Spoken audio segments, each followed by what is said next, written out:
Je me suis laissé trouver par ceux qui ne me cherchaient pas. J'ai dit, me voici, me voici. À une nation qui ne s'appelait pas de mon nom. J'ai tendu mes mains tous les jours vers un peuple rebelle qui marche dans une voie mauvaise au gré de ses pensées. Que Dieu bénisse sa parole. Ces paroles d'Ésaïe parlaient d'un temps qui devait venir, au sujet d'une nation qui n'était pas la nation de Dieu. Il est important de comprendre que le peuple de Dieu, c'est Israël.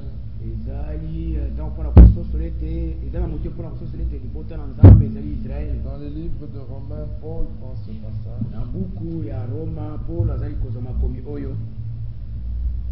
Il dit au chapitre 10, verset 19, mais je dis, Israël ne l'a-t-il pas su?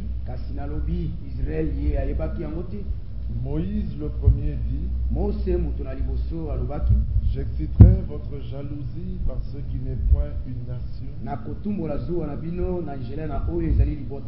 Je provoquerai votre colère par une nation sans intelligence. Et Ésaïe pousse la hardiesse jusqu'à dire, j'ai été trouvé par ceux qui ne me cherchaient pas. Je me suis manifesté à ceux qui ne demandaient pas. Mais au sujet d'Israël, il dit, j'ai tendu mes mains tout le jour vers un peuple rebelle et contredisant.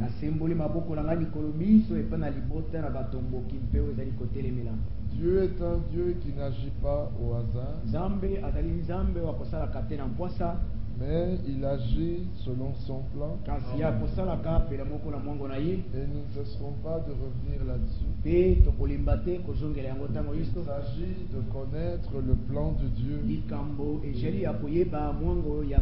Parce que Dieu fait toutes choses selon son plan. Ce qui aujourd'hui est annoncé comme doctrine, cela faisait partie du plan de Dieu. Ainsi, tout enseignement, toute doctrine est en relation avec une action de Dieu. Revenons dans Éphésiens, chapitre 1er, verset 9. Il nous a fait connaître le mystère de sa volonté, selon le bienveillant dessein qu'il avait formé en lui-même, pour le mettre à exécution lorsque les temps seraient accomplis, de réunir toutes choses en Christ,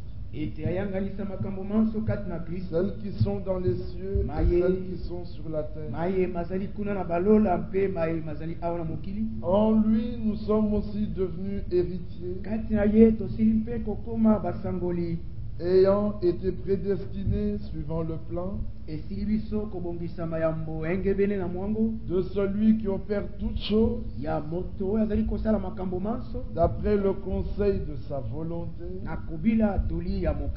afin que nous servions à célébrer sa gloire, nous qui d'avance avons espéré en Christ. Dieu opère toutes toutes choses d'après le conseil de sa volonté. Et cela suivant son plan. Cela revient à dire que lorsque Dieu veut agir, il consulte son plan. Et quand il voit ce qu'il doit faire dans son plan, au temps dans lequel vous vivez, alors il opère d'après son plan. En d'autres termes, lorsque le temps fut venu, Dieu consulta son plan, et d'après son plan, le Messie devait naître à Bethléem. Son esprit entra en action, se saisit de la parole et agit selon le plan. Lorsque le moment vint, où selon son plan, l'enfant et sa mère devaient être en Égypte, l'Esprit de Dieu entra en action, selon son plan, il se saisit de la parole, et l'enfant se retrouva en Égypte. Lorsque le temps arriva, où d'après son plan, il devait appeler son fils d'Égypte, l'Esprit entra en action, l'ange fut envoyé à Joseph, et Joseph, la mère et l'enfant retournèrent dans la terre promise. Est-ce que vous comprenez? Il s'agit donc de ce que Dieu fait selon son plan. Parce qu'il y a deux choses qui agissent. Il y a Dieu qui agit, et il y a le malin aussi qui agit. Or, lorsque le malin agit, le Seigneur s'adresse à Pierre. C'est dans Matthieu, au chapitre 16. Juste quelques versets après que Pierre ait eu la grande révélation. Au verset 16. Simon Pierre répondit, tu es le Christ, le Fils du Dieu vivant. Jésus, reprenant la parole, lui dit, tu es heureux, Simon, fils de Jonas. Car ce ne sont pas la chair et le sang qui t'ont révélé cela, mais c'est mon Père qui est dans les cieux. Et moi, je te dis que tu es Pierre. Et que sur ce roc, je bâtirai mon église. Et que les portes du séjour des morts ne prévaudront point contre elle. Je te donnerai les clés du royaume des cieux. Ce que tu lieras sur la terre sera lié dans les cieux. Et ce que tu délieras sur la terre sera délié dans les cieux.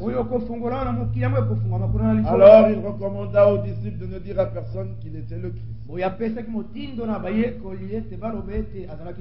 Verset 21. Dès lors, Jésus commença à faire connaître à ses disciples qu'il fallait qu'il aille à Jérusalem. Il souffre beaucoup de la part des anciens, des principaux sacrificateurs et des scribes, qu'il soit mis à mort et qu'il ressuscite le troisième jour. Verset 22. Pierre, l'ayant pris à part, se mit à le reprendre et dit, à Dieu ne plaise, Seigneur, cela ne t'arrivera pas. Mais Jésus se retournant dit à Pierre, arrière de moi Satan, tu mets en scandale, car tes pensées ne sont pas les pensées de Dieu, mais celles des hommes. Juste 3 versets après, Pierre est visité par l'autre inspiration. Il venait d'être loué Le Seigneur venait de se réjouir et de lui dire, tu es Pierre. Ça, ce n'est pas la chair et le sang qui t'a révélé ce que tu viens de dire. Mais 3 versets plus loin, dans la foulée, Pierre parlant, cette fois-ci, ce n'était plus le Père qui lui avait révélé cela. Et le voici maintenant sous l'autre influence, celle de Satan. Mais regardez, tu mets un scandale, car tes pensées ne sont pas les pensées de Dieu, mais celles des hommes. Et lorsque c'était les pensées des hommes, il lui a dit, arrière de moi, Satan. Vous voyez que les pensées de l'homme n'ont rien à voir avec la pensée de Dieu. Il est très important de voir cela. Parce que dans 2 Pierre au chapitre 3, au verset 10, le jour du Seigneur viendra comme un voleur. En ce jour, les cieux passeront avec fracas. Les éléments embrasés se dissoudront. Et la terre, avec les œuvres qu'elle renferme, sera consumée. Tout ce qui n'est pas le produit divin sera consumé avec la terre. Amen. Ce qui est de Dieu va demeurer avec lui, parce que c'est le produit que lui-même a fait. Mais la terre avec ses œuvres, c'est-à-dire l'homme avec ses œuvres, va passer certainement. Il sera consumé. Toute œuvre qui est le produit de l'homme sera consumée. Seul le produit de l'action divine viendra debout devant Dieu. Ça c'est important, c'est capital. Toute œuvre de l'homme passera. Mais si tu es le produit divin, tu tiendras debout. Alors que voulons-nous être? Que voulons-nous que notre sanctification soit? Que notre justification soit? Nous voulons que ce soit le produit divin. La terre avec ses œuvres sera consumée. Je ne veux pas être consumé. Non, je veux tenir debout. Lorsqu'il paraîtra. Alors si tu veux tenir debout, sois le produit de Dieu. Amen. Amen. D'autant que la sanctification des hommes n'a pas de valeur. Oh frère, attention, il parle, il dit à l'impératif. Sanctifiez-vous. C'est l'impératif. Naissez de nouveau. C'est l'impératif. Alors, si vous pouvez accomplir naissez de nouveau, accomplissez le reste. Parce que c'est un impératif. La première parole que Dieu a donnée à l'homme à l'impératif. Multipliez-vous. Remplissez la terre. C'est la première parole que l'homme a interprétée. Et qu'est-ce que ça a donné? La mort. Multipliez-vous et remplissez la terre. Était à l'impératif. Mais c'était une promesse difficile. Il fallait que cela soit accompli par Dieu. Car l'œuvre de Dieu, elle demeure. Mais Adam a fait son œuvre. Il s'est multiplié. Il a rempli la terre. Mais la race d'Adam est une race maudite. Le Seigneur a pris la parole. multipliez et remplissez, et il a accompli par Jésus. Ah, maintenant nous sommes la race divine et nous demeurons devant sa face. Alors la race d'Adam, multipliez, remplissez. La race d'Adam, Galates 5:19, elle a produit les œuvres de la chair. Les œuvres de qui? De la chair. Qui produit ces œuvres? C'est la chair.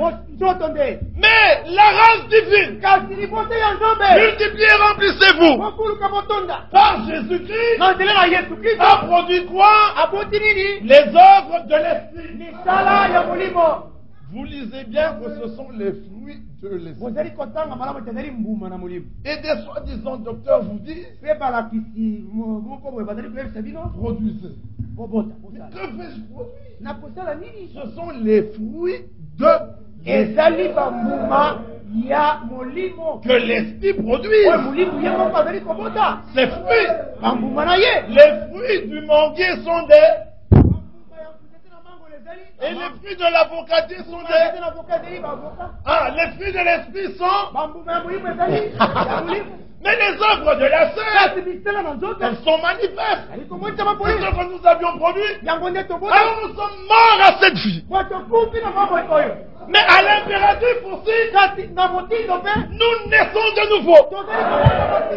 Ah, mais pas de la volonté de l'homme, ni de la chair, ni du sang. Nous sommes en douce de la volonté de Dieu. Alors il produit en nous les fruits de... Il faut d'abord que l'esprit soit là et que l'esprit produise ses fruits. Vous demandez à un homme de produire les fruits de l'esprit. Il est homme.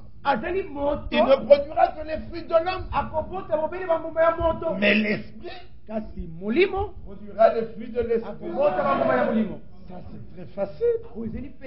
Et il est étonnant que les grands docteurs ne le comprennent pas. Ils disent, frère, nous voulons voir les œuvres de la foi. Mais ce sont les œuvres de la foi. Ce ne sont pas mes œuvres. C'est la foi qui doit les produire. La foi, elle est vivante. Elle vit. Alors qu'elle produise ses fruits. Alléluia. Amen. C'est très clair. Non, on demande à l'homme les œuvres de la foi. Ne demandez pas à un homme, excusez-moi, mais d'enfanter.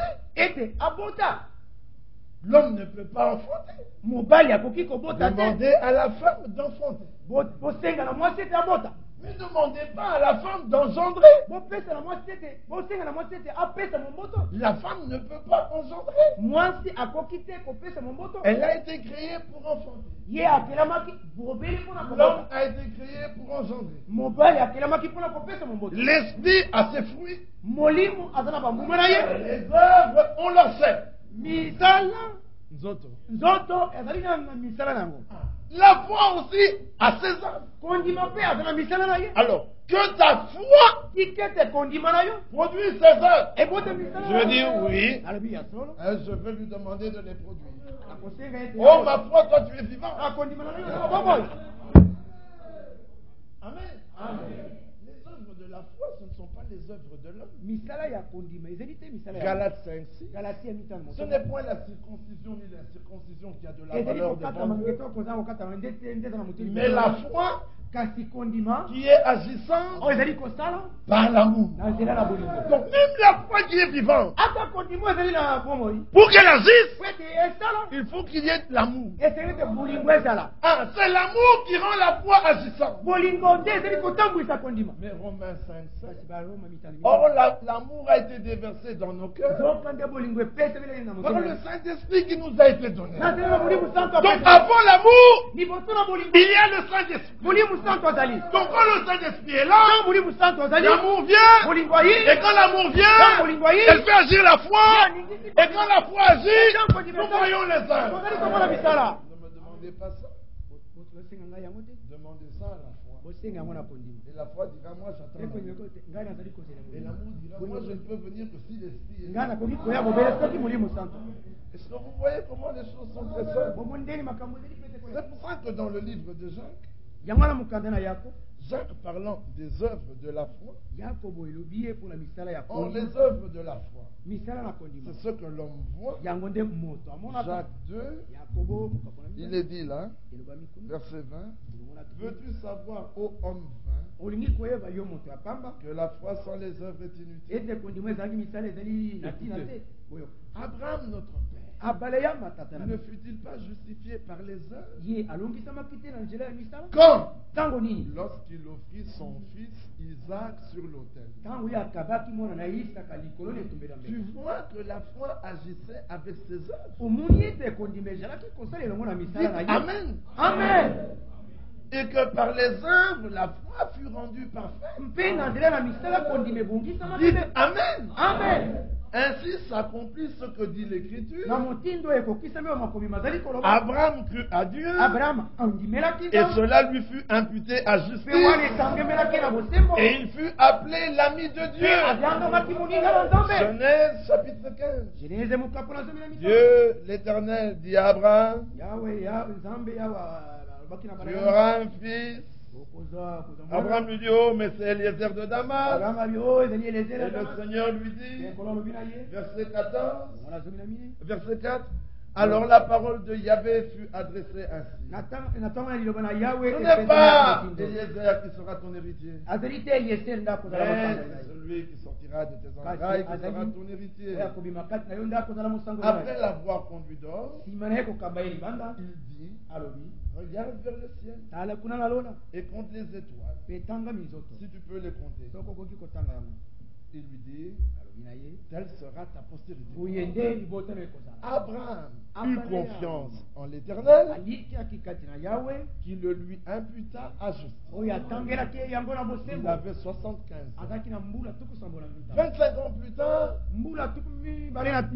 Isaac naquit. Et 16 ans après, il amène Isaac sur la montagne pour l'offrir en holocauste. Et alors, là le Seigneur retient sa main. Il appela Abraham. Il dit, regarde que vois-tu? Il lui a bélier. Et Jacques prend ça. Il dit, quand Abraham voulut offrir Isaac en holocauste, la foi d'Abraham a été rendue parfaite par les œuvres. Combien de temps après? Près de 41 ans. Ça, c'est très grave. Alors, nous ne vous demandons pas d'attendre 41 ans pour que votre foi soit rendue parfaite. Mais n'empêche que celle d'Abraham, ainsi dit les Écritures, a été rendue parfaite lorsqu'Abraham voulut offrir Isaac en sacrifice. Alors, la parole de Genèse 15 qui dit, Abraham crut à Dieu. Et cela lui fut imputé à justice. Jacques dit, cela s'accomplit et fut rendu parfait 41 ans après. Amen. Ça, c'est l'enseignement biblique. Ce n'est pas l'enseignement qui court dans les assemblées. Ça, c'est l'enseignement apostolique. Amen. Amen. Alors il continue. Donc vous voyez que l'homme est justifié par les œuvres. Et les œuvres de la foi. Et non par la foi seulement. Alléluia. Bon, Rahab la prostituée. Rahab moi Ndumba. Ne fut-elle pas également justifiée par les œuvres lorsqu'elle reçut les messagers et qu'elle les fit partir par un autre chemin? Prostituée. Elle reçoit les messagers. Et les gens de Jéricho viennent. Nous avons vu des étrangers entrer ici. Elle dit, vous avez raison. Et où sont-ils? Elle dit, ils sont partis. Elle les avait cachés. Elle ment. Elle dit, les messagers là sont partis. Elle ment. Jacques dit, justifié par les œuvres. Justifié par un mensonge.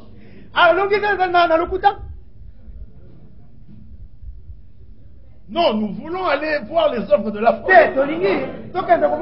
Où sont les messagers? Elle entend les pas. Elle dit, cassez-vous ici. Elle s'arrange, elle ouvre la porte. On a vu des messagers. Où sont-ils? Ils sont partis. Et les messagers là, ils suivaient tout. Il dit, par quel chemin? Par ce chemin. Ils sortent vite. Elle dit aux messagers, je leur ai dit que vous êtes partis par là. Vous allez par là.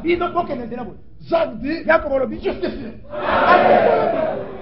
Par les œuvres de la foi. Mais maintenant, à Limité, on enseigne aux gens. Ils continuent, c'est pas nous qui l'avons dit.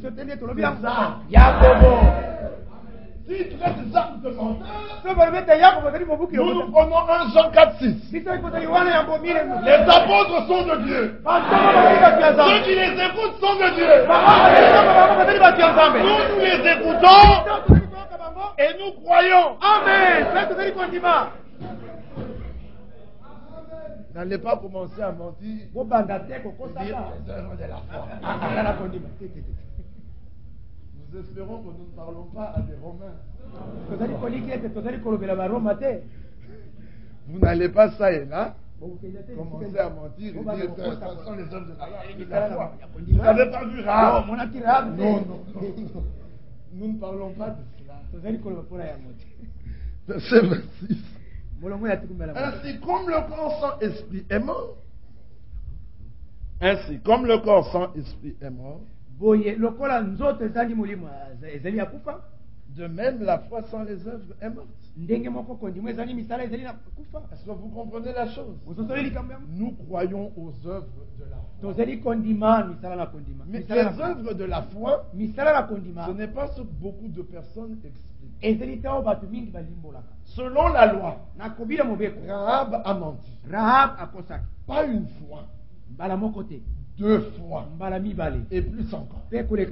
Mais par la foi, elle a été justifiée. Vous connaissez l'histoire de David? Il fuit devant Saül. Il arrive à Nod devant Achimelech. Il arrive dans la ville appelée Nod devant Achimelech. Nod. Achimelech lui dit, comment viens-tu comme ça? J'ai un message spécial du Dieu. Il m'a dit que personne ne sache. Il dit, mais n'as-tu pas mangé? Achimelech dit, non. Il n'y a que les pains de proposition. Et selon la loi, seuls les sacrificateurs de Lévi, fils d'Aaron, peuvent le manger. Mais c'est du moins, toi et tes hommes, vous êtes... Nous, depuis 3 jours, on n'a pas d'acheté. D'ailleurs, si cet acte est profane, mais aujourd'hui, il sera sanctifié par celui qui en est l'auteur. Alléluia. Amen. L'acte, même si l'acte est profane, mais celui qui fait l'acte, c'est celui qui va le rendre saint. Alléluia. Amen. La loi n'a pas été faite pour l'homme. Non. Je veux dire, ce n'est pas l'homme qui a été fait pour la loi. C'est la loi qui a été faite pour l'homme. L'homme n'a pas été fait pour la loi. Avant la loi et l'homme, qui était là? L'homme était là. C'est la loi qui a été faite pour l'homme. Mais l'homme n'a pas été fait pour la loi. L'homme n'a pas été fait pour la loi. C'est la femme qui a été faite pour l'homme. D'abord, l'homme était là. Quand Dieu vit qu'il n'était pas bon que l'homme soit seul. Dieu ne dit pas qu'il n'était pas bon que la femme soit seule. Non, il n'était pas bon que l'homme soit seul. Alors Dieu dit faisons une aide. Il n'a pas fait une aide à la femme. Non, il a fait une aide à l'homme. Alors quand il a amené la femme à l'homme, l'homme a dit cette fois-ci. Il est très important de respecter l'homme. La loi a été faite pour l'homme, mais pas l'homme pour la loi. Même si la loi lui disait que personne ne mange ce pain sans plaie. Mais la loi n'avait pas été, l'homme n'avait pas été fait pour la loi. Même comme la loi interdisait ça. Mais comme David avait en lui l'esprit de Christ. Il était mu par l'esprit de Christ. C'est la pensée de Christ qui était en lui. Oh, mais le Fils de l'homme, il est maître de la loi. Alléluia. Amen. Il est maître du sabbat. Il retrouve la femme toute gourmée le jour du sabbat. Il dit, dites-moi, vous les docteurs d'Israël, peut-on faire le bien le jour du sabbat?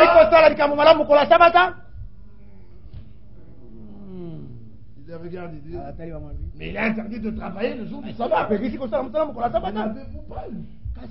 Tous les sabbats, les sacrificateurs brisent la loi. Le jour du sabbat, il est dit le jour du sabbat, ne portez aucune charge. Et ils prennent le sang et ils entrent avec dans le temple. Et ils brisent la loi. N'avez-vous pas lu que le jour du sabbat, on allume aucun feu, que le feu est toujours allumé dans le temple? N'avez-vous pas lu le jour du sabbat? Il dit, vous voyez, le Fils de l'homme est maître du sabbat.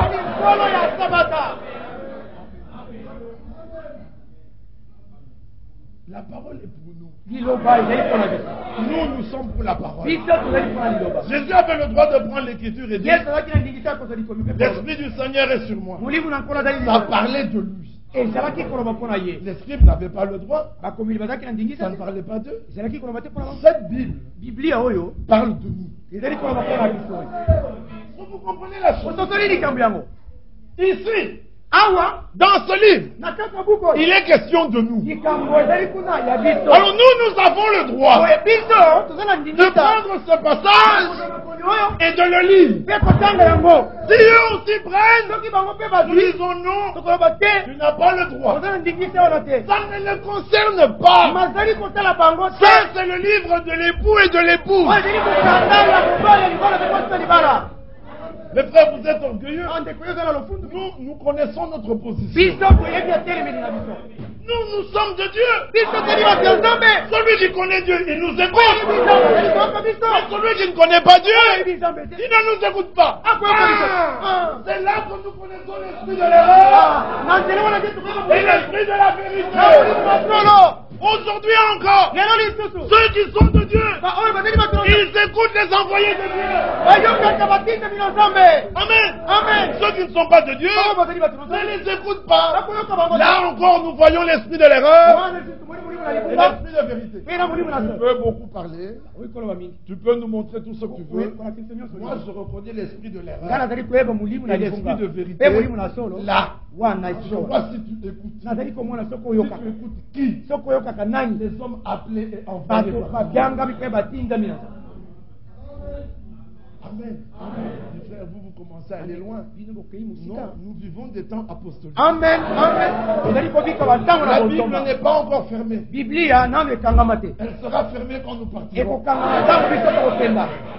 Elle sera fermée parmi les Antilles. Et on va l'ouvrir chez Israël. Maintenant, elle est fermée là-bas. Et elle est ouverte ici.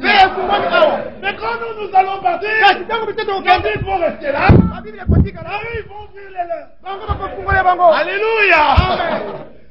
Le Seigneur est merveilleux. Lorsqu'on connaît la position que Dieu nous a donnée, nous ne nous laissons pas trouver. Alors nous lisons à l'impératif. Travaillez. Nous disons Amen. Je prête l'oreille et j'écoute et je travaille par sa force qui agit en moi. Colossiens 1. J'ai travaillé plus que vous. 1 Corinthiens 15. Non pas moi toutefois, mais sa grâce qui est avec moi. Il y a sa puissance qui agit en nous. Et c'est sa puissance qui produit les œuvres. Nous sommes des bien-aimés de Dieu. Et nous connaissons ce temps. Il a été trouvé par un peuple qui ne cherchait pas. Donc tu ne cherchais pas et tu trouves. C'est difficile. Trouve celui qui cherche. Donc celui qui trouve, c'est celui qui cherche. Mais voilà qu'on ne cherchait pas et on a trouvé. En fait, on n'a pas trouvé. Il est venu se révéler.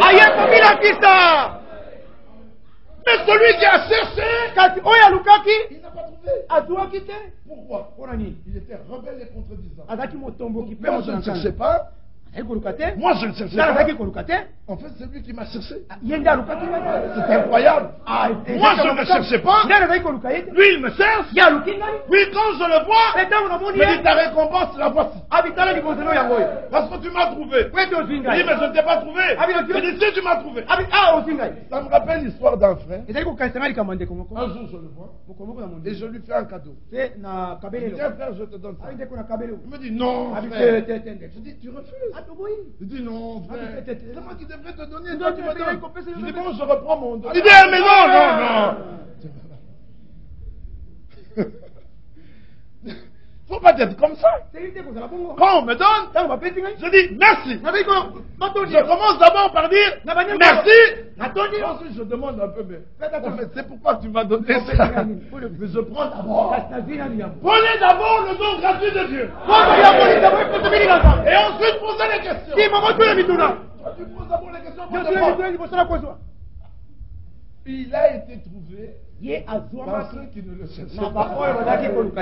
En français, il n'y a pas moyen de le comprendre. Mais il y a moyen de le comprendre dans le langage divin. Dieu avait un plan. Et quand selon son plan, il fallait qu'il se laisse trouver. Et il est venu. Il s'est tenu parmi eux, il a dit, me voici. Et les gens n'ont pas fait attention. Oui, il a répété, me voici. Alléluia. Alors on a fait attention. Il a parlé 2 fois. Ça veut dire que la chose était considérée, terminée, arrêtée et accomplie.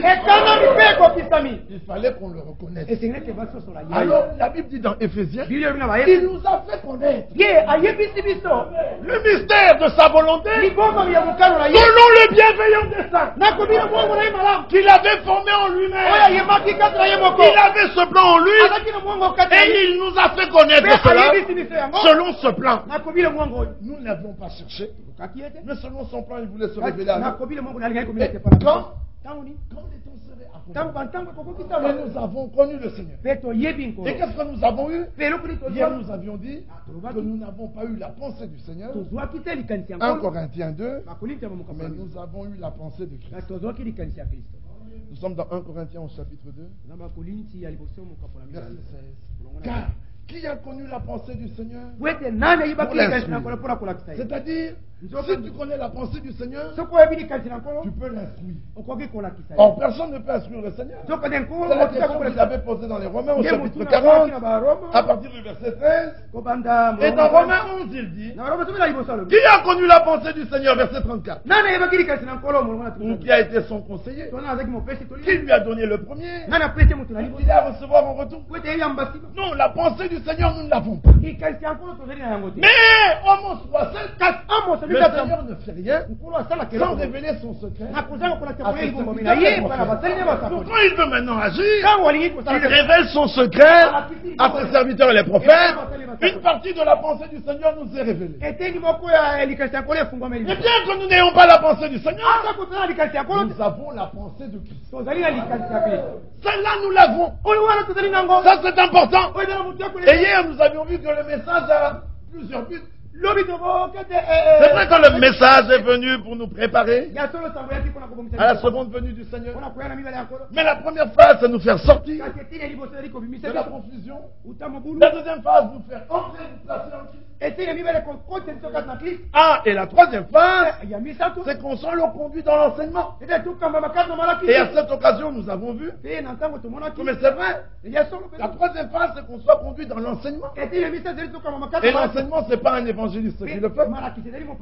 C'est pas un pasteur, ce sont les docteurs. Et Jacques a dit qu'il n'y ait pas parmi vous beaucoup qui enseignent. Ce sont des ministères qui ne sont pas fréquents. Ce sont des ministères qui sont rares. Et c'est de là que viennent beaucoup de fausses doctrines. Dans 2 Pierre, il est dit, de même qu'il y avait beaucoup de faux prophètes parmi le peuple en Israël, de même il y aura de faux docteurs qui introduiront des sectes pernicieuses, des petites doctrines pernicieuses, parce qu'ils ne veulent pas rester dans leur position. Ils doivent avoir quelque chose qui les rende spéciaux. Nous ne sommes pas spéciaux, mais nous avons un Seigneur qui est spécial. C'est ça la différence. La parole, Jean 1, 4, la parole a en elle la vie. Alors la parole vit éternellement. C'est comme là dans un champ, tu broutes de l'herbe.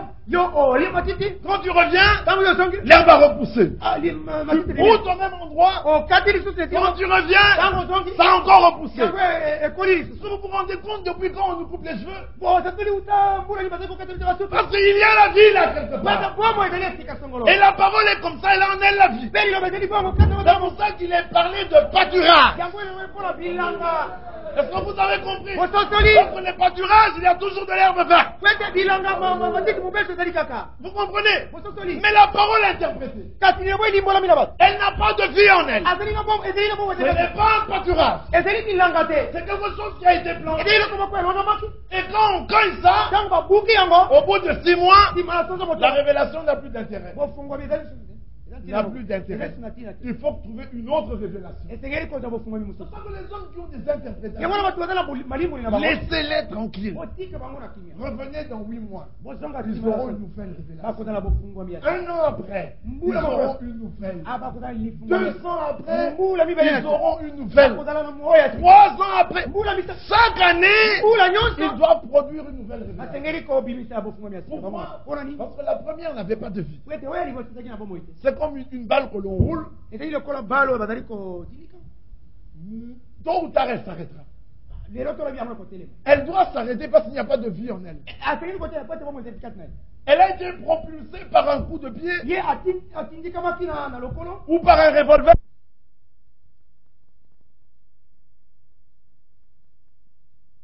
Ils commencent et ils disent, personne ne peut être baptisé du Saint-Esprit. Mais il n'y a pas de vie. Alors 6 mois après, ils doivent trouver autre chose. Oui, vous le pouvez. Mais il faut le feu et le vent. 6 mois après, elle est toujours là. Bon, pas le feu et le vent, mais comme au commencement. 6 mois après, bon, comme au commencement, mais nous attendons. 6 mois après, il y a soin. 6 mois après, Yahweh. 6 mois après, polygamie. 6 mois après, ils trouveront toujours. Mais nous, amen, Christ crucifié. C'est une source. Alléluia. Amen. Sur la source, mettez un bouchon. La source va sortir par un autre côté. Mais elles sont là. Elles sont là-bas. Tu mets là. Elle ne s'épuise pas. C'est une source. Mais ton puits, la citerne, elle est crevassée. Quand il pleut, il y a de l'eau. Quelque temps après, vite, il faut encore une autre pluie. Mais nous, tu pleures ou tu ne pleures pas, c'est une source. Alors celui qui boit de cette eau a la vie éternelle, jaillira jusqu'où? Dans l'éternité. Donc tu prends le même verset. Au commencement était la parole. Alléluia. Un an après, tu prends le même verset. Il est toujours nouveau. Un an après, le même verset. Il est toujours nouveau. Alors là, tu comprends avec tous les saints la profondeur. On va de profondeur en profondeur. Hauteur en hauteur. Vous comprenez la chose? Il donne la vie. Alléluia. Amen. Il dit, je susciterai mon serviteur. Il cernera. Il donne la vie. Nous étions morts. Et quand il a donné la vie jaillit. C'est simplement merveilleux. Alors selon son plan, cette vie-là, elle va d'étape en étape. Est-ce que vous comprenez? Nous sommes des gens bénis. Nous n'avons point de problème parce que nous ne sommes pas de ce monde. Comme nous l'avions entendu autrefois et qu'un frère me l'a répété aujourd'hui, c'est une question de famille. Nous avons un père que nous connaissons. Et nous avons une mère que nous connaissons. Et nous avons notre frère premier-né que nous connaissons. Et nous avons nos frères et sœurs que nous connaissons. Nous les connaissons. Et ils nous connaissent. C'est une histoire de famille. Alors nous sommes héritiers par grâce. Ce n'est pas par mérite. Galates. Nous sommes au chapitre 4. Verset 6. Regardez. Et parce que vous êtes fils, il n'est pas dit parce que vous avez beaucoup cherché. Non, parce que vous êtes fils. La condition, c'est être fils. Parce que vous êtes fils, Dieu a envoyé dans nos cœurs l'esprit de son fils, lequel crie Abba Père. Ainsi, tu n'es plus esclave, mais tu es fils. Et si tu es fils, tu es aussi héritier par la grâce de Dieu. Mon frère, si tu veux être héritier, c'est par la grâce. Tu dois naître de nouveau. Et si tu es fils, le Seigneur enverra dans ton cœur l'esprit de son fils, par lequel tu crieras à Abba Père. Et alors là, tu es héritier, mais c'est par grâce que tu l'es. Est-ce que vous comprenez? Donc nous étions assis là, et quelqu'un nous appelle. Tu vois à la poste un document qui vient et le facteur qui vient, il dit lettre recommandée. Veuillez signer ici. Il dit moi, il dit oui vous. Il dit mais n'êtes-vous pas monsieur? Ici c'est moi. Il dit mais la lettre est pour vous. Signez ici. Alors tu prends la lettre, tu signes. Le facteur te regarde et puis tu ouvres la lettre et tu lis. J'ai fait de toi mon héritier. Ah, tu dis, c'est vraiment pour moi? Il dit oui, c'est pour toi. Il dit ah bon? Moi, je suis héritier? Ah, alors tu dois aller chez le notaire pour entrer en possession de ton héritage. Tu commences à sourire. Tu appelles ta femme, tu dis mais chérie, regarde, on m'a envoyé une lettre là. C'est monsieur. Oui, c'est lui, hein, la signature. C'est monsieur le Seigneur Jésus-Christ. Il m'a dit que je suis héritier. Alors je dois les prendre. Possession de mon héritage. Seulement en croyant. Il dit oui, oui. La dernière clause dit cela est valable si tu crois. Alors moi je crois. Amen. Alors venez chez le notaire, dit monsieur le notaire, voilà l'héritage, il est déclaré là, mon nom est ici. Donc la question, la voici. As-tu entendu le testament? L'as-tu entendu? La deuxième condition, est-ce que le testateur est bien mort? Il est mort depuis 2000 ans. Son tombeau est à Jérusalem. Mais voici, il est ressuscité. Troisième condition, il faut aller chez le notaire. Mais voilà que le notaire, c'est le testateur. La quatrième condition, ton nom doit être là. Mais depuis le début de la prédication, j'entends firmer. Ton nom est-il là? Alors, si tu crois, va prendre. Crois donc, frère. Crois donc. Tout ce qui est dans l'héritage. La vie, la paix, la joie, la justice, la sainteté, la paix, l'abondance, la plénitude, le Saint-Esprit, tout ce qui est là. Amen. Amen. Mais chaque chose en son temps. La vie maintenant. La paix maintenant. L'esprit maintenant. Mais la maison, quand il viendra.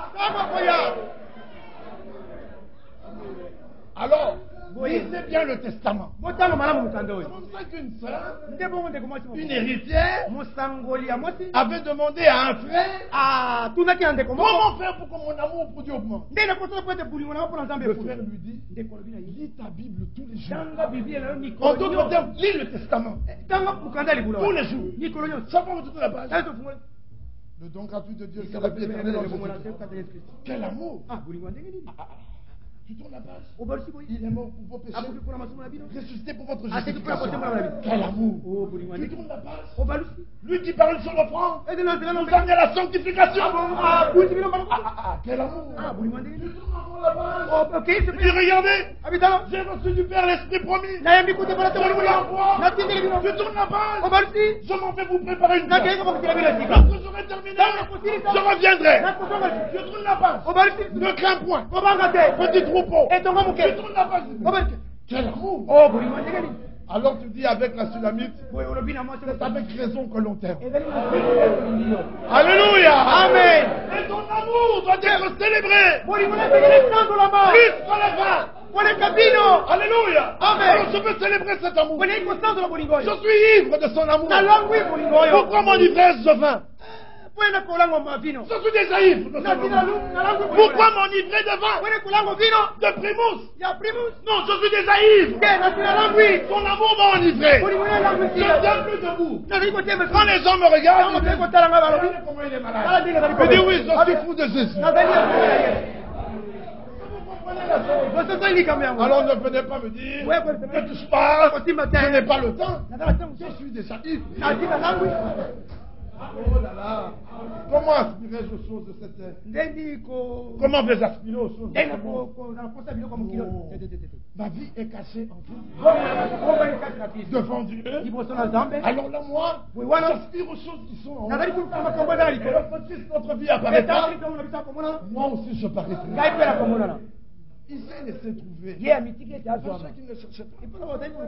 Je ne l'ai pas cherché. Non, il a frappé à ma porte. Comme il frappe à ta porte. La question c'est, es-tu prêt à lui répondre? Après que vous soyez sortis et entrés, et que l'enseignement doit être donné, comme nous l'avions entendu, l'enseignement est très important. La pensée de Christ. Christ, l'homme qui prend la place de l'homme coupable. Nous devons être pénétrés de cet amour. La quatrième phase de ce message, c'est nous conduire dans la parole prophétique. Et la dernière, c'est que la pensée de Christ nous habite. Parce que Christ et l'esprit et l'épouse doivent dire la même chose. Un jour, nous serons tellement pénétrés de cette vie, de cette pensée, qu'alors nous serons prêts à expérimenter la restauration, la plénitude de la puissance. Il faut absolument qu'il y ait un changement, qu'un changement s'opère. Frère bien-aimé, regardez qu'il est dit de Job, qu'au moment où lui s'humilia, le Seigneur reprit ses amis, et les amis de Job, Dieu les envoya vers Job. Job prie pour eux. Aujourd'hui, beaucoup n'ont pas la facilité de prier pour leurs ennemis. Et c'est difficile. Parce qu'il y a encore quelque chose qui doit s'opérer en fait. Regardez qu'en ce moment-là, Job lui-même, il était tellement humilié devant Dieu. Dieu a envoyé ses amis devant lui. Et il n'y avait aucun souci de vengeance. Au contraire, il était saisi de compassion. Et voici ceux qui se moquaient de lui. Job se mit à prier pour lui. Il faut que Dieu opère cela. Il faut qu'il y ait un tel changement dans les cœurs, au point que nous soyons prêts à prier pour tous nos adversaires. C'est alors que nous serons prêts pour la restauration de tout cela. Parce que dans Job 42, il est dit, après que Job eut prié pour ses amis, Dieu lui restitua au double. Donc, après seulement, pas avant, il y a un plan. Et c'est lui qui doit faire ça. Maintenant nous entendons la parole et on nous parle de Christ pour que sa pensée nous pénètre. Au point que lui-même suscite en nous le désir de prier pour nos ennemis. Ce n'est pas toi qui vas te dire maintenant je vais prier pour vous. Vous imaginez quand les amis de Job venaient vers lui, il dit Job, il y a un pécheur secret. Il dit je vais prier pour toi. Ça n'allait pas marcher. Il avait fallu qu'il s'humilie d'abord. Et que Dieu envoie ses amis vers lui. Alors lui-même humilié, il voit ses amis venir. Il dit mais je ne suis pas digne. Je ne suis pas digne. Moi j'ai obscurci le dessein de Dieu. Parce que le Seigneur demandait qui est celui qui obscurcit le dessein. Job dit moi. J'étais celui qui obscurcit. Il n'a pas dit mes amis. Il a dit moi. Pourtant quand Dieu parle de Job, il dit aucun de vous n'a parlé comme Job. Aucun de vous n'est comme Job. Job lui-même, il avait réalisé qu'il obscurcissait le dessein de Dieu par des propos. Il dit oh j'avais entendu. Maintenant je t'ai vu. Donc vous devez passer de la prédication à l'expérience. Une expérience personnelle avec lui. Cette expérience t'humiliera tellement. Alors tu verras. Et alors on sera prêt à prier. On sera prêt à prier pour nos adversaires. Ce n'est qu'à ce moment-là que nous pourrons être restitués. Et cela dans une double mesure. C'est un cheminement. On ne peut pas passer par cet état sans que Dieu ne produise cet amour véritable. On avait donné un jour cet exemple de frère Branham. Le Seigneur lui avait dit tu seras tenté. Et il se retrouve dans l'assemblée. Et il prêche. Et voilà un jeune homme et une jeune fille qui se mettent à s'embrasser. Il arrête la prédication. Vous pouvez faire ça ailleurs. Pourquoi le faire ici? Arrêtez s'il vous plaît. Il reprend la prédication. Eux reprennent. Il s'arrête encore. Il dit mais je vous en supplie. Il reprend la prédication. Et aussi reprend. Ah, l'onction de Dieu vient sur lui. Et le Seigneur lui dit ce que tu diras, demande et cela va arriver. Alors il regarde le couple. Le diable lui dit maudit-les. Regarde comment il méprise Dieu. Vous avez vu ça? Au même moment, comme la pensée de Christ était en lui, il les regarde et dit, je vous pardonne. Et ils tombèrent sous leurs pieds. Et ils se convertirent au Seigneur. Vous imaginez qu'aujourd'hui, on donne ce ministère à certains frères. Je crois que dans la ville de Kinshasa, je serai le premier à devenir une bête. Peut-être qu'on va faire de moi une chaise. Subitement la balle, on a donné ce ministère à un frère quelque part. Mais ils noyissent tellement. Et ils vont commencer par nous. C'est vrai. Même Mukuna va changer après nous. Mukuna va d'abord rester Dieu pendant un temps. Ils vont d'abord terminer avec tous ceux qui sont ici. Firmin qui change. Tous changent. Et puis d'ailleurs, toute l'assemblée. Tous changent. Oui, ils occupons nous des autres. Si ce ministère était donné aux hommes aujourd'hui, mais tous les croyants du message deviendraient des bêtes. Parce qu'au moment où on dit à l'autre, cher, lui il répond, grenouille. Ah, et tous les deux là. L'autre qui dit sanglier. L'autre qui dit porc. Comme Dieu nous connaît, il veut d'abord qu'on soit pénétré de la pensée de Christ. Alors il nous fait sortir, il nous fait entrer, il nous enseigne, il nous conduit dans la parole pour finir. Oui, il nous presse. Alors Paul dit, l'amour de Christ me presse. Soyez réconciliés avec Dieu. Il dit, nous vous en supplions. Vous vous rendez compte? Un ambassadeur qui supplie les gens de prendre le visa. C'est incroyable. Nous sommes des ambassadeurs et nous vous en supplions. Prenez le visa. Soyez réconciliés. Il pleurait. Il dit l'amour de Christ me presse. Dans Romains 12, il dit par les compassions de Dieu. Dans Colossiens, il dit j'achève dans ma chair les souffrances pour vous. Vous comprenez? Son âme était tourmentée pour voir le salut des hommes. Quand on est vraiment prêché par la pensée de Christ, alors là, vous êtes dans la substance de ce qui va arriver. Là, il y a quelque chose qui va se passer. Parce qu'à ce moment-là, même si le Seigneur vous donnait toute la puissance pour parler la parole, vous ne sortirez que des paroles de bénédiction. Des paroles qui serviront au bonheur. Des paroles de grâce. Des paroles de sanctification. Mais aujourd'hui, si le Seigneur faisait ça, il y en aurait parmi nous qui disparaîtraient. C'est vrai? Il y en a qui disparaîtraient. Vous savez, nous le disons en riant. Cependant, c'est vrai. L'ennemi ne nous aime pas. Il n'a qu'un seul désir. C'est que tout s'arrête. Mais il n'arrivera pas.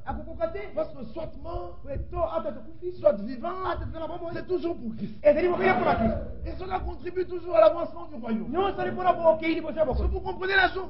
Quand le diable vient et qu'il nous brise dans tous les sens, le Seigneur dit, voilà, j'ai encore agi. Mon plan a avancé. Le Seigneur ne laisse le diable faire que ceux qui doivent contribuer à notre avancement. Quand il veut agir, le diable lui dit, jusque là. Là, tu ne peux plus passer. Alors, il donne la maladie. Et tu es au seuil de la mort. Et Dieu lui dit, ne dépasse pas. Et puis il s'arrête. Je ne peux pas dépasser. Alors il m'attrape davantage. Dieu dit, tu peux, mais sa vie, pas question. Si vous comprenez. Et quand le Seigneur dit, bon, maintenant tu peux prendre sa vie, c'est que Dieu n'a plus besoin de toi. C'est ça que nous ne sommes jamais troublés. Le jour que le Seigneur n'aura plus besoin de nous, nous partirons. Amen. Amen. Même couché dans mon lit, frère, il n'était pas malade. Il n'a pas souffert. Et il est parti. Le Seigneur n'a plus besoin de moi. Mais s'il a besoin de nous, même en traînant une jambe, on va continuer à avancer. Parce qu'il a encore besoin de nous. Et dans son royaume, il n'utilise que les instruments que lui il veut. Il dit, comment invoqueront-ils s'ils n'ont pas cru? Parce qu'ils n'ont pas entendu. Comment entendront-ils s'il n'y a personne qui prêche? Et comment y aurait-il des prédicateurs s'ils ne sont pas envoyés? Et Dieu appelle qui il veut. Et il envoie qui il veut. Et selon son plan, il faut qu'on soit pénétré de la pensée de Christ avant qu'il puisse s'envoyer la pluie de l'arrière-saison. Et que nous soyons alors restitués. À ce moment-là, la pensée de Christ s'installera comme il faut parmi les croyants. Et nous serons prêts pour l'enlever. Est-ce que vous comprenez la chose? Nous voyons qu'il y a toute une succession d'événements qui doivent arriver avant que le Seigneur ne revienne. Avant qu'il revienne, il doit faire une œuvre courte et abrégée. Cette œuvre de restauration, il faut d'abord qu'il envoie le rafraîchissement. Avant qu'il envoie le rafraîchissement, il faut d'abord que nous prions pour nos frères qui ne nous ont pas compris. Avant que nous puissions prier pour eux, il faut que nos cœurs soient dans la position de pouvoir prier pour eux. Des cœurs remplis de compassion, de l'amour et de la pensée de Christ. Et avant qu'on en arrive là, il faut que la parole soit prêchée correctement. Amen. Amen. Et que les élus entendent. Voilà pourquoi il est important aujourd'hui de ne croire que ainsi dit le Seigneur. Le Seigneur cherche une épouse. Et il rassemble les siens. Il ne nous rassemble pas pour qu'on vienne prendre la pensée des autres. Non, il nous rassemble pour que nous puissions prendre sa pensée. Mais le rassemblement est avancé. Les gens attendent de voir un rassemblement humain. Ils regardent. Ils mettent tous, ils sont ensemble. Ils vont être tous ensemble. Pas tous ceux que vous voyez, mais tous ceux que Dieu connaît. Le rassemblement est avancé, frère. Dieu rassemble les siens. Regardez avec quelle vitesse les âmes viennent au Seigneur. Et quand elles viennent au Seigneur, regardez en quelques mois comment ils deviennent des Hébreux. C'est incroyable. Il agit vite. Et dans la simplicité, il rassemble les siens. Prenez garde. Ce n'est pas de être retrouvé venu en retard. Nous sommes de Dieu. Nous connaissons les voies de Dieu. Quand nous regardons Israël, nous savons, maintenant il va bientôt fermer le livre pour nous. Il va bientôt le terminer. Nous sommes dans le quatrième royaume. Politiquement parlant, ce royaume arrive à sa fin. Et comme nous l'avons entendu hier, 4 empires se sont succédés. L'empire babylonien, l'empire médo-perse, l'empire grec, et finalement l'empire romain. Et toute l'histoire du salut s'opère pendant que cet empire est sur la terre. L'époux et l'épouse, tous viennent à la vie pendant la période où cet empire règne. Et cet empire est le plus long qui existe. Voici bientôt près de 2000 ans qu'il est là sur la face de la terre. Et aujourd'hui, il est revivifié. L'empire romain est là. Les États-Unis ne sont plus la première puissance du monde.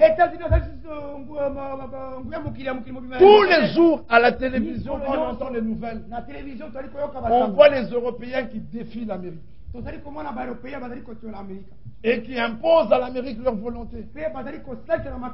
Ils ont voulu mettre l'Iran au banc des accusés, l'Europe a refusé.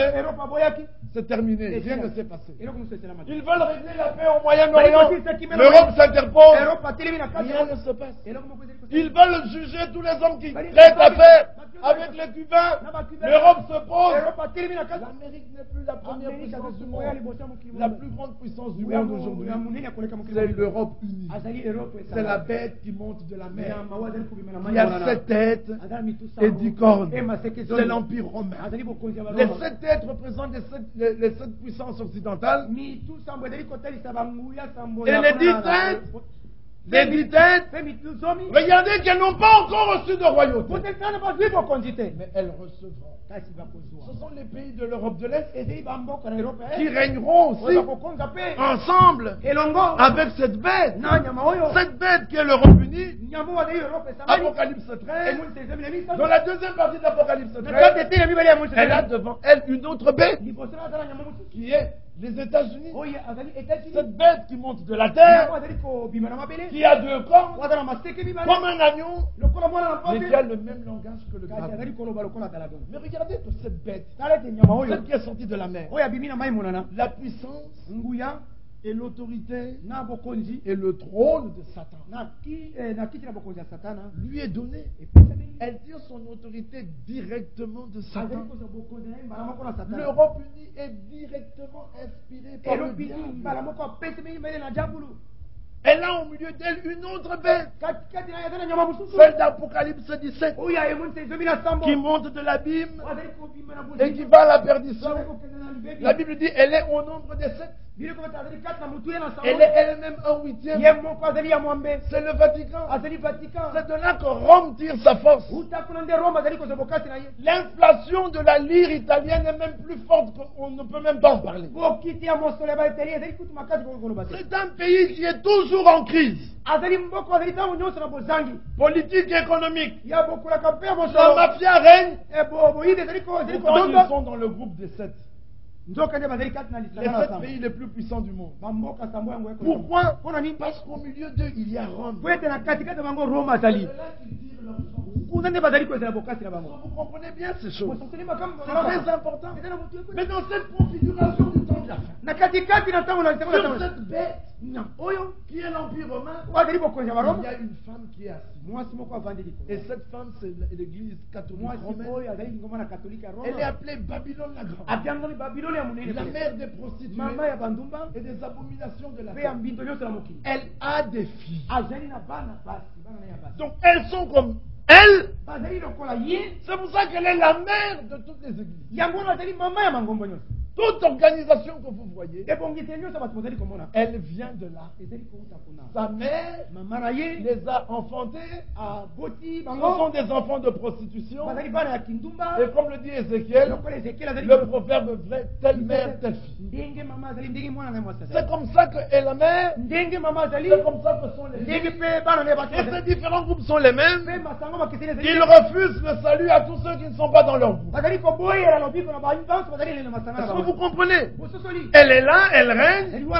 Mais la femme d'Apocalypse 12, cette femme vertueuse, elle enfante un fils qui n'est pas à son image, mais qui est à l'image de celui qui l'a engendré. Et qui l'a engendré, mais c'est le fils. Alors nous devons devenir à l'image de Jésus. C'est pour ça que la Bible dit, Ephésiens 4, les ministères ont été donnés pour que nous soyons faits à l'image de la stature parfaite de Christ. Nous devons croître jusqu'à atteindre cette stature. Mais cette femme, elle est là, elle a en elle la politique, la religion, l'économie, elle domine sur la première puissance du monde, l'Europe unie. C'est comme ça que son faux prophète, l'Antichrist, lui, il a la puissance temporelle et même spirituelle. Tous les rois de la terre se prosternent devant lui. Quand le pape est reçu quelque part, un trône lui est dressé.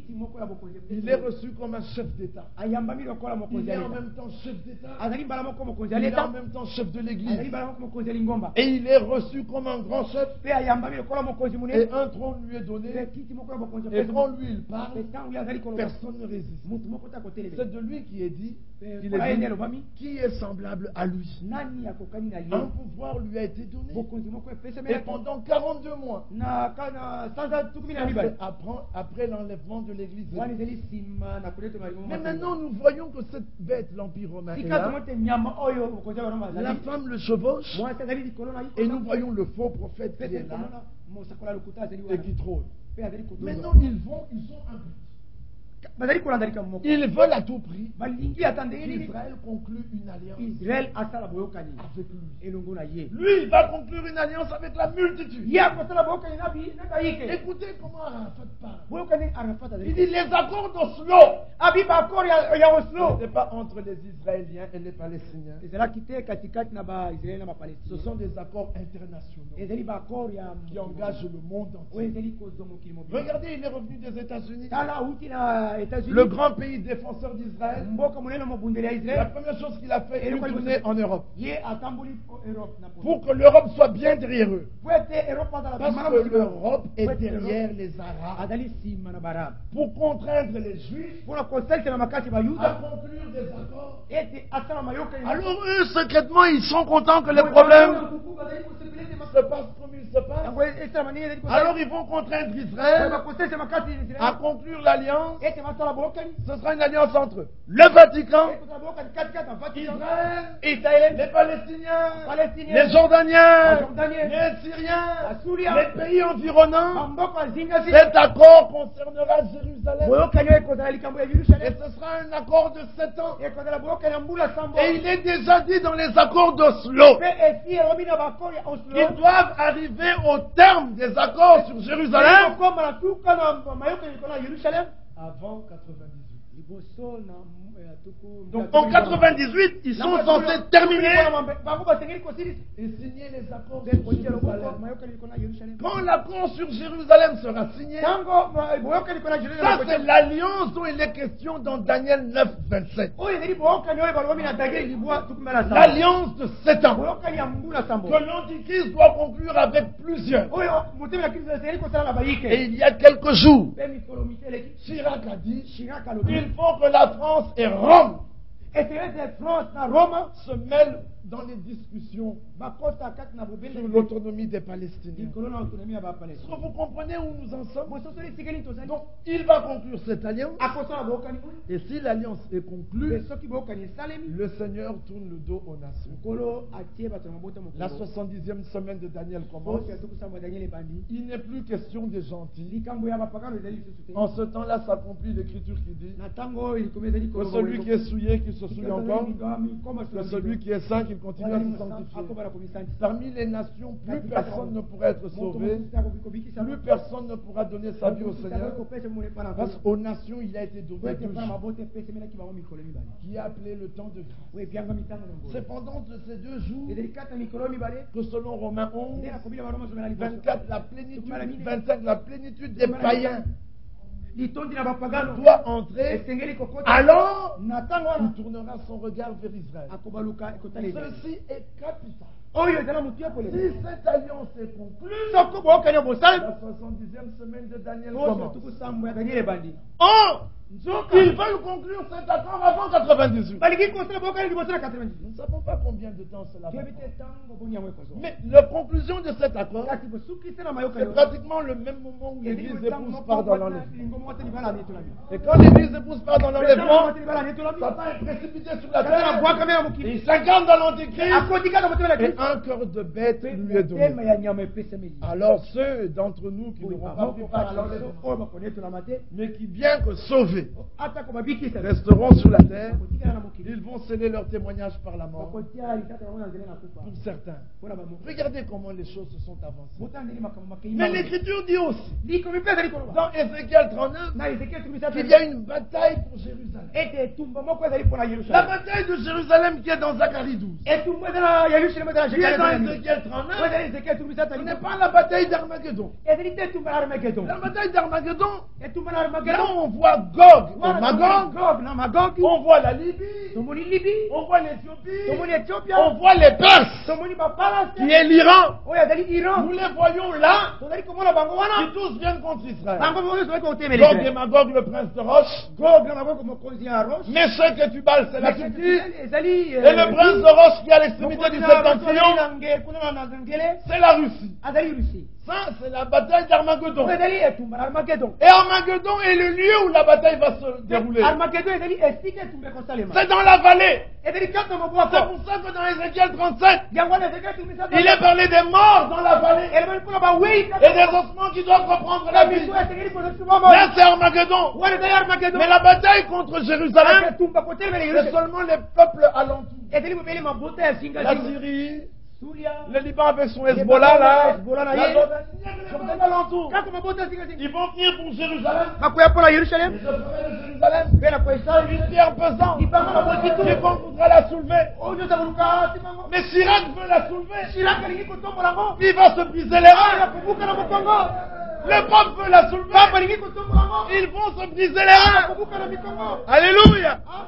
Ça, c'est la bataille de Jérusalem. Elle est proche. Nous aimons ça. Et pour cette bataille, il a dit il va faire de Juda une flamme. Vous savez que Jérusalem est à Juda.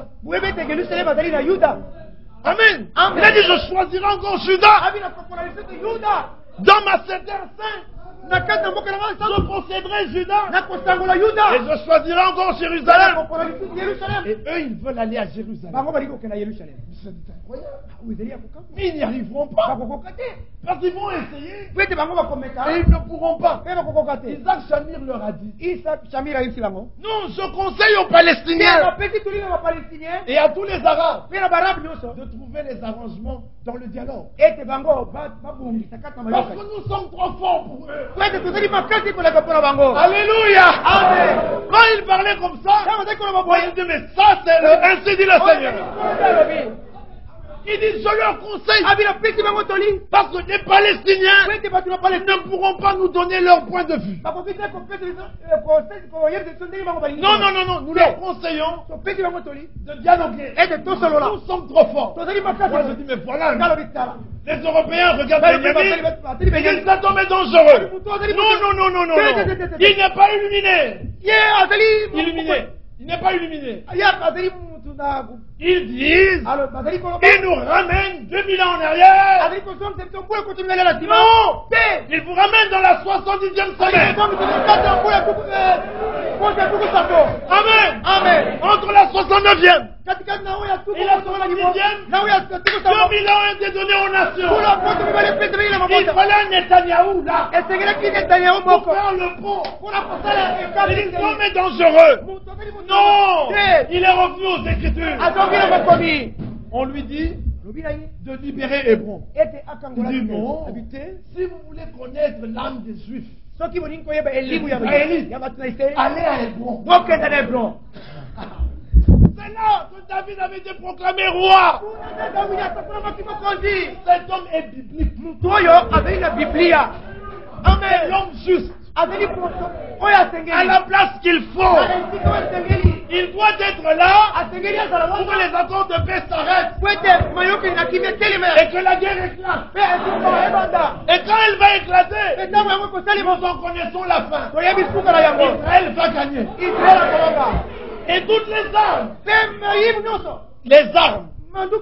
qui seront venues contre Jérusalem, il faudra 7 ans pour les brûler. Il y aura beaucoup de métal dans les usines métallurgiques d'Israël.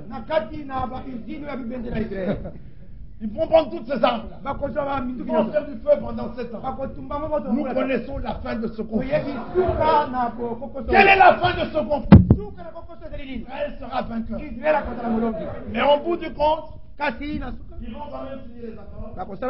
Car on leur dira, vous pouvez rebâtir le temple. Vous savez une chose incroyable? En 67, Israël chasse les Arabes de Jérusalem. Le chef d'état-major c'était Rabin. Et quand il arrive là, alors qu'il pouvait prendre la mosquée d'Oma et la détruire, il s'arrête là. Et eux-mêmes disent, non, nous laissons ça aux Arabes. Nous nous contentons du mur de lamentation. Pourquoi? Il fallait quand même que la prophétie s'accomplisse. Et que le temple soit rebâti en son temps. Est-ce que vous comprenez? Dieu les conduisait dans Alors quand nous regardons ça, regardez comment le monde se ligue contre Israël. Mais alors, comment les démons se sont-ils ligués contre nous? Parce qu'avant de commencer avec Israël, Dieu doit terminer avec nous. Alors comprenez que le rassemblement contre nous est terrible. Regardez ce qui va arriver. La bataille de Jérusalem va éclater. Nous n'en avons plus pour longtemps. Peut-être que ça va éclater dans quelques mois. Nous ne savons pas. Il y a des radicaux qui se sont levés. Ils se sont levés et disent, nous pouvons leur serrer la main aux Arabes. Maintenant à Jérusalem, pas question. Nous serrons la main à tout le monde. Mais céder sur la parole, pas question. Tiens-toi là. Amen. En toute occasion, favorable ou pas, reprends. Censure. Tiens-toi là. Mais en toute douceur. Nous vous aimons. Mais là, on ne bouge pas. Et si Jérusalem est une pierre pesante, que sommes-nous alors? Que sommes-nous? Nous sommes plus qu'une pierre pesante. Non, nous sommes une ville située sur la montagne. Alléluia. Et Dieu sait, vous êtes une ville située sur la montagne. On ne peut pas nous éteindre. Pourquoi? Dieu l'a dit. Nous sommes trop forts pour eux. Eux qui? Les mauvais esprits. Pas nos frères qui ne nous comprennent pas. Et on va prier pour eux. Mais nous sommes trop forts. Vous savez pourquoi? Dieu est avec nous. Il est pour nous Emmanuel. Voici je suis avec vous tous les jours jusqu'à la fin du monde. Oh là là. Nous sommes une ville de paix. Et ils nous veulent la guerre. Nous leur donnons un conseil. Ne touchez pas. Celui qui nous touche, il touche à la prunelle de son œil. Vous vous rendez compte? Quelle audace! Tu vas avec ton doigt dans l'œil du Seigneur et tu le mets là. Ça c'est audacieux. L'audace, ce n'est pas ma casse. Un courage plein. C'est du toupet. C'est même pas Michel Macassi. C'est même pas. C'est encore pire. C'est du toupet. Tu n'as pas honte. Et tu t'en. Non. Il n'y a même pas moyen d'expliquer. Avec ton doigt. Dans l'œil de Dieu, du Seigneur. Voilà ce que fait l'homme qui me touche. L'homme qui me touche, il va avec son doigt dans l'œil du Seigneur. En est-il assis de toi, mon frère? Toi aussi, ma soeur. Alors pourquoi vous troublez-vous devant l'ennemi? Quand il se lève, restez calme. Il va avec son doigt dans l'œil du Seigneur. Je n'aimerais pas être à sa place. Nous sommes des bien-aimés. Bien-aimés du Seigneur. Il a quitté son trône pour toi. Il a quitté son trône pour moi. Et la prophétie avance. Le Seigneur est simplement ce qu'il est. Et quand nous regardons au niveau politique et au niveau économique, toutes choses ont pris place. Il ne reste qu'une seule chose. C'est l'enlèvement de l'Église. Regardez le développement. L'Europe économiquement ne se relèvera plus. L'Afrique économiquement ne se relèvera pas. Les cataclysmes iront grandissant. Les douleurs que vous voyez, ce sont que les commencements de douleurs. Il y a des malades qui pensent que si ces malades remplacent Mobutu, ce n'est pas le problème de Mobutu. Non. Dans les derniers jours, il y aura des temps difficiles.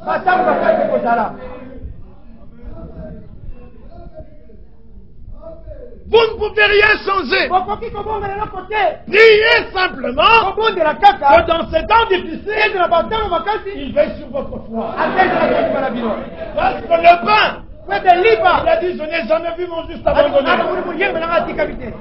Amen. Amen. Il a dit, vous recherchez le royaume des cieux et sa justice. Le reste, c'est-à-dire le manger, le vêtir, la maison et tout le reste vous sera donné de surcroît. Donc toi tu viens, tu donnes-moi le royaume des cieux et la justice. Quand tu la prends, tu veux partir, tu dis un instant. Prends aussi le manger, prends aussi le vêtir, prends aussi la maison. Après je n'ai pas de maison. Je cherche le royaume des cieux. Le reste vous sera donné de surcroît. Vous croyez cela? Ça fait partie du testament. Lisez le testament. Il nous a promis une maison. Vous aimez l'or. Mais nous marcherons sur l'or. Notre maison de mort, ce sont des pierres précieuses. L'or, là, on va marcher dessus. Cette ville pavée d'or. Quand vous comprenez ce que Dieu a fait, vous avez le cœur comme un enfant sevré. Vous ne cherchez pas les choses qui vous dépassent. Nous voyons que les douleurs vont grandir. Les tremblements de terre vont grandir. Les inondations vont grandir. Et Dieu est juste. Et alors nous, en Afrique, en tout, nous dépendons de Dieu. Est-ce que vous comprenez? Les Européens, l'État leur donne l'électricité, la sécurité sociale. Vous comprenez? Ils sont malades, on les amène à l'hôpital dans des scanners. Mais nous, tout, le manger, le vêtir, la santé, les études des enfants, tout dépend de Dieu. Je dis, Seigneur, il me reste un pantalon, une chemise. Ne permets pas que ça se déchire. Ça ne va pas se déchirer jusqu'à ce que tu en aies d'autres. Voyez-vous cela? Vous, ceux qui n'avaient qu'un pagne ou deux, ne vous troublez pas. Avant que tu n'aies plus de pain, le Seigneur en...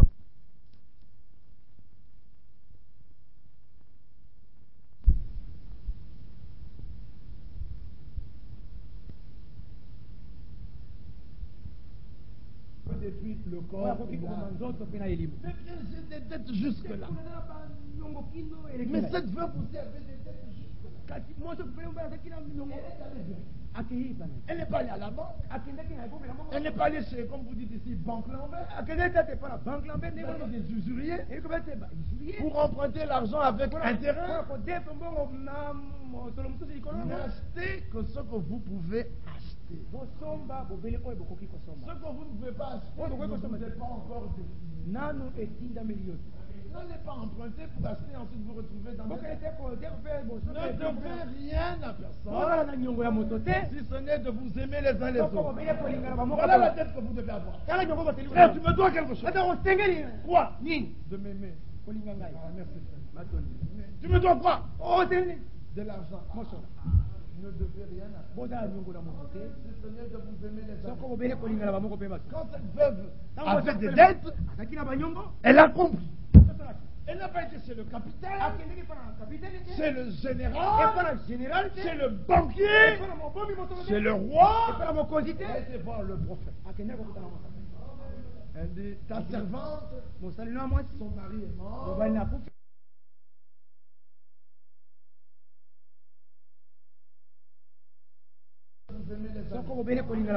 Quand cette veuve avait des dettes, elle a compris.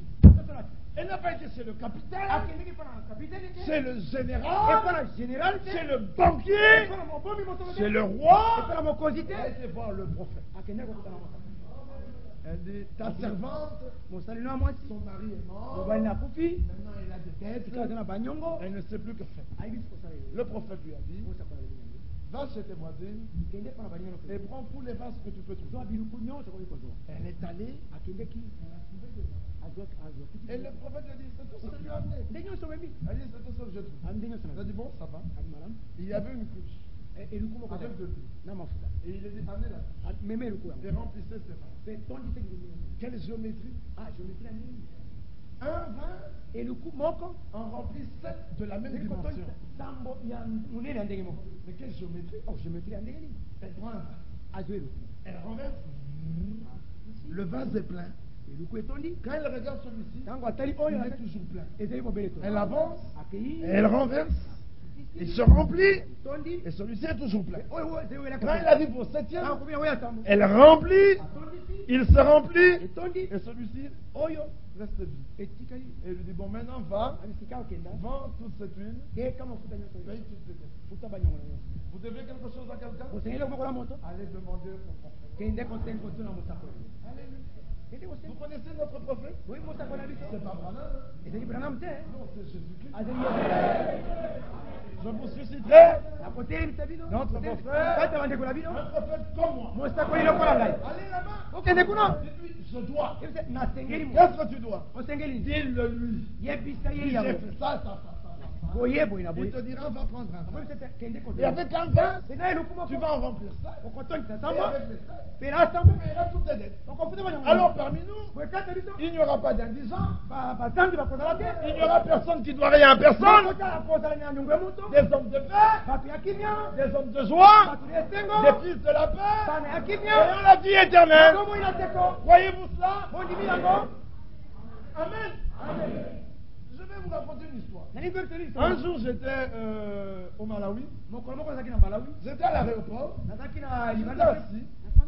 Et il y avait du monde. L'avion a traîné toute une journée. Vous voyez qu'il n'y a pas qu'un Zaïre. L'avion avait traîné toute une journée. On devait quitter à 10h. On a quitté le soir à 19h. Et il y avait des gens tout autour. Oui, je me suis mis à une table. Parce qu'on devait manger. Et j'ai commandé. Et il y avait un petit problème là. Les gens qui ne se comprenaient pas. Puis on m'a demandé. J'ai répondu. Et puis les dames qui étaient là avec les autres me disent, mais toi tu es un homme heureux. Je dis, ah bon, vous l'avez constaté? Je dis, oui, mais ça se voit. Je dis, ah bon, mais merci. Et c'est vrai, je suis heureux. Plus heureux que moi, on ne peut pas en trouver. Je dis, ah, mais c'est vrai, mais vraiment, qu'est-ce qui vous rend heureux comme ça? Non, mais j'ai trouvé quelque chose. Tu pourrais-tu nous en parler? Et on s'est mis à parler du Seigneur. Nous ne sommes pas des hommes qui marchent ensemble. Non, nous sommes heureux. Notre joie, notre paix, notre bénédiction, elle est vue de tous. Quand on nous regarde, on nous trouve très joyeux et on nous trouve très bénis. Nous sommes tellement bénis qu'on a des voitures qui sont toujours en panne.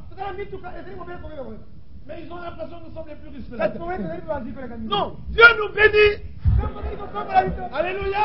De toutes les bénédictions spirituelles dans les lieux célestes. Et bientôt, cette chose va s'accomplir. L'époux sera restauré. Alléluia. Alors c'est une bonne nouvelle. Et quand nous partons, nous sommes joyeux. Ton enfant est malade? Oui. Mais pourquoi tu es dans la joie? Dieu l'a dit. Ton fils est-il mort? Oui. Pourtant tu es dans la joie. Il dit, il m'a précédé. Alléluia. Nous nous reverrons bientôt de toutes les façons. Voyez-vous que nos frères qui sont partis, nous les reverrons? Amen. Et on va bien les reconnaître. Et on sera tous jeunes. Vous qui boitez, oubliez cela. On sera tous jeunes. Vous qui vieillissez, oubliez. On sera tous jeunes.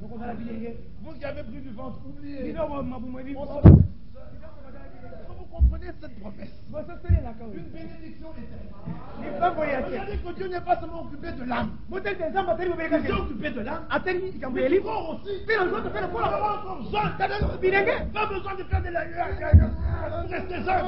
Non, nous serons jeunes. Alléluia. Pas besoin de produits. On sera jeunes. Oh là là là là. Il s'est occupé de tout. Et nous avons tout pleinement en lui. Voyez-vous cela? Dites Amen. Qu'il soit loué. Qu'il soit béni. À lui soit la gloire. Alléluia. Prions le Seigneur.